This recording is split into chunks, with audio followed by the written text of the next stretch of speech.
Masih di Hot Room dengan tema Merisak itu Merusak. Pak Roni, kuasa hukum dari pelapor.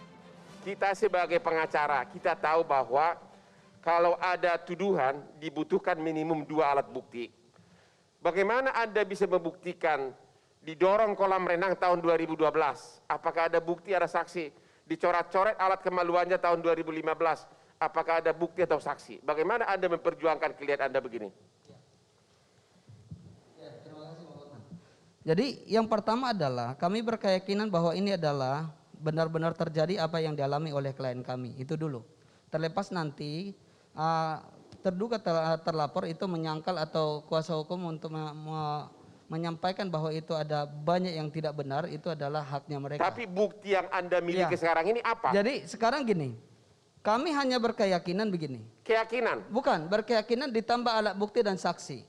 Saksi itu kan ada orang yang melihat secara langsung dan mendengar dan mengetahui. Oke. Nah, di dalam rentetan peristiwa yang dia alami dan dia disampaikan kepada press release, dan press release itu adalah semua orang tahu bahwa di situ sudah jelas dikatakan bahwa semua orang tahu siapa? Seluruh netizen bahwa ini kan sudah viral. Iya, yang dilihat kan press release ya, kejadiannya ada saksi. Maksud saya gini Bang, maksud saya gini, biar saya jelaskan bahwa dia mengalami ini di dalam jam kerja dan pernah disampaikan dan diceritakan kepada pimpinannya. Mohon maaf, apakah atau dengan Kabak dan Kasubag? Yang pasti Kabak dan Kasubag. Kalau mereka tidak mau jadi saksi atau menyangkal semua kejadian. Nah, inilah yang harus kami harus perjuangkan. Yang kami perjuangkan adalah ada rentetan peristiwa pidana dan ada penyelesaian yang dilakukan oleh baik internal, baik yang disampaikan kepada pihak berwajib yang pada saat dia mengalami perundungan dan pelecehan seksual itu. Dan hal ini juga membuktikan bahwa apa yang diceritakan itu tidak pernah direkayasa atau dengan cara dia tahu, sadar betul membuat press release ini dan sadar betul menyampaikan kepada Komnas HAM melalui surat email apa yang dia alamin itu. Itu kita akui. Ya. Apa yang kita alami kan kita harus buktikan. Lah, iya, jadi sampai hari ini ada bukti nggak? Ini yang harus kami buktikan dan ada saksi. Ada saksi. Dan pernah salah satu driver dari pihak KPI dia ceritakan agar ini disampaikan kepada pimpinan. Dan dia katakan bahwa drivernya menyatakan bahwa dia tidak punya keberanian. Maka atas dari frustasinya dia akibat dari perundungan dan pelecehan seksual ini, dia sadar betul, saya katakan sekali lagi, sadar betul resiko dan konsekuensi apa yang diungkapkan secara terbuka ke khalayak umum. Terima kasih. Ya, kita tanya dulu ke ahli pidana, hukum pidana kita, Pak Abdul Fikar. Ya. Bukti apa yang harus dia punya untuk membuktikan didorong di kolam renang, terus apalagi dicoret-coret alat kelaminnya, terus direndahkan, pokoknya sebagainya nih. Ya. Dalam perspektif hukum acara pidana itu ada 4 kategori bukti, keterangan saksi, kemudian keterangan ahli, kemudian bukti surat, kemudian keterangan tersangka sendiri. Nah, kalau yang melihat kejadian itu kan bukti yang sangat mutlak kan? Sangat mutlak itu. Bukti apa kira-kira? Nah, itu bisa pakai saksi yang tidak langsung. Umpamanya gini, ketika dia kejadian, kemudian dia melapor pada atasannya. Nah, kalau atasannya tahu dan membenarkan bahwa betul dia tanggal sekian pernah melapor kepada saya. Nah, sayangnya mungkin itu nggak ada berita acara laporan mungkin. Mestinya harusnya ada gitu ya. Tapi itu kan masih hearsay kalau konsep orang bule. Betul. Ya, apa katanya gitu. Betul. Bukan yang mendengar, melihat dan mengetahui. Betul. Karena itu harus didukung oleh alat bukti yang lain. Itu diauditu kan sebenarnya katanya laporan. Tapi kalau laporan itu didukung oleh dokumen yang resmi, umpamanya laporan secara tertulis ada cap tanda terima laporan dan sebagainya. Nah, saya kira itu juga dan ini tidak ada. Nah, itu saya nggak tahu persis. Sepertinya tidak ada. Ya, dan tidak ada. Disampaikan secara langsung. Disampaikan secara langsung. Nah, jadi kalau itu tidak ada, juga kalau tidak ada yang melihat kejadian, sementara kan masyarakat Indonesia sangat ingin kasus ini segera diproses. Apa yang harus dilakukan oleh pengacara ini, Bapak sebagai ahli hukum pidana? Ya, saya kira itu tadi kejadian yang memindahkan dia ke tempat yang lain atau ke divisi lain, itu kalau terekam oleh berita acara, itu bagus. Karena pasti akan ada alasannya.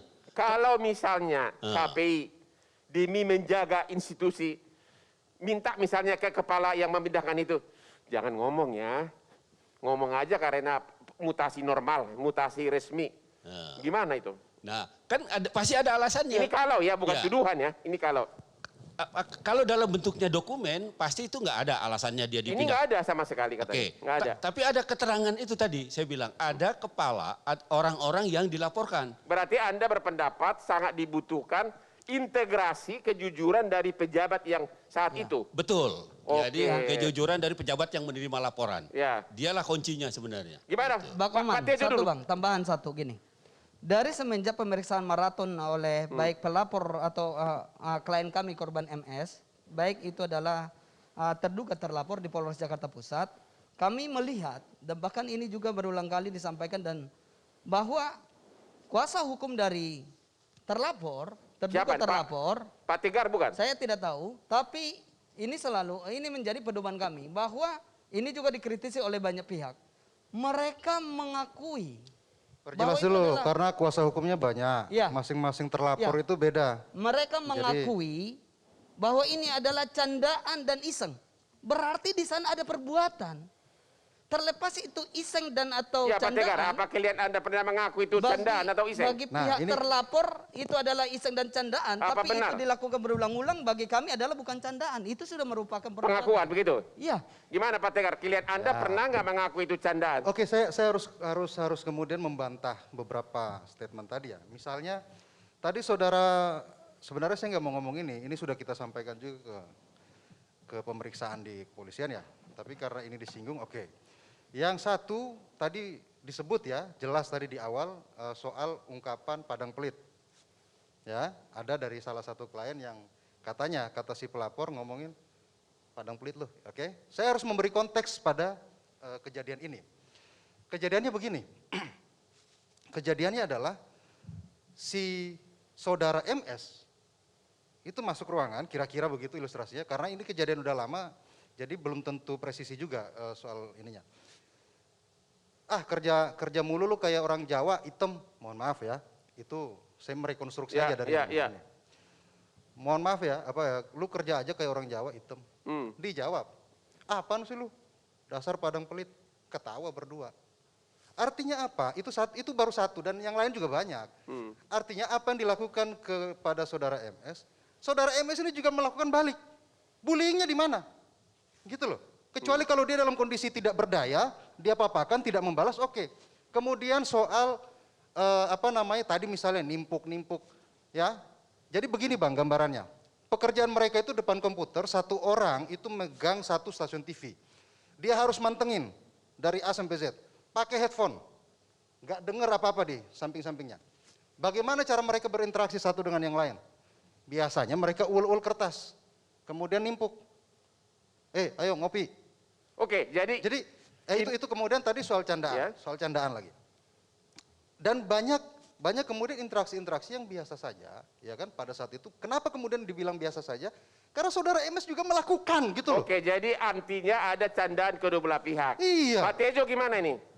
Candaan-candaan seperti itu menurut Anda perlu nggak diproses secara hukum? Ya, ada banyak perkembangan tergantung konteks. Dulu di Jawa misalkan jancuk itu kasar, sekarang jadi candaan. Dan sekarang soal candaan, kalau aku bicara kasar, kue sopo itu kasar. Tapi pada konteks Jogja zaman dulu justru kalau kita akrab, kita nggak boleh pakai kromo inggil, justru ngoko. Kalau Bang Hotman orang tuaku, aku justru bahasa kasar supaya kita akrab. Jadi berkembang. Nah sekarang yang saya mau tanyakan justru pemaksaan itu gimana di dalam konteks pidana. Karena di dalam seks pasti ada pemaksaan. Jambak, kadang-kadang pengen dijambak. Manusia itu kompleks, udah tahu ketiak itu bau, kadang-kadang masih mau mencium bau ketiak. Udah tahu kaos kaki itu bau di dalam kebudayaan penelitian. Kadang-kadang buka kaki pengen nyium, karena suka disiksa juga. Jadi Anda dari segi konsep bercanda. Ini kebudayaan, ini bercanda atau pemaksaan unsur pidananya nanti di mana? Banyak orang wanita karir yang suaminya penganggur. Kenapa? Karena dia ingin penyiksaan itu, suaminya nganggur, nggak punya pendapatan. Loh, ini serius. Jadi, untunglah di hot room ini ada budayawan. Kalau nggak berkembang gitu loh. Gini maksudnya. Cuman pertanyaan saya, ya? Yang polisi tadi nggak ngurus-ngurus. Aku bertanya kepada Pak Fikar sama Mbak Sandra. Apakah polisi niru sinetron, apa sinetron niru polisi? Biasanya kalau di sinetron, kalau ada orang lapor diperkosa, dicuekin. Jadi ini polisi niru sinetron, apa sinetron niru polisi? Oke, kita break dulu, akan kita jawab sesudah rehat ini.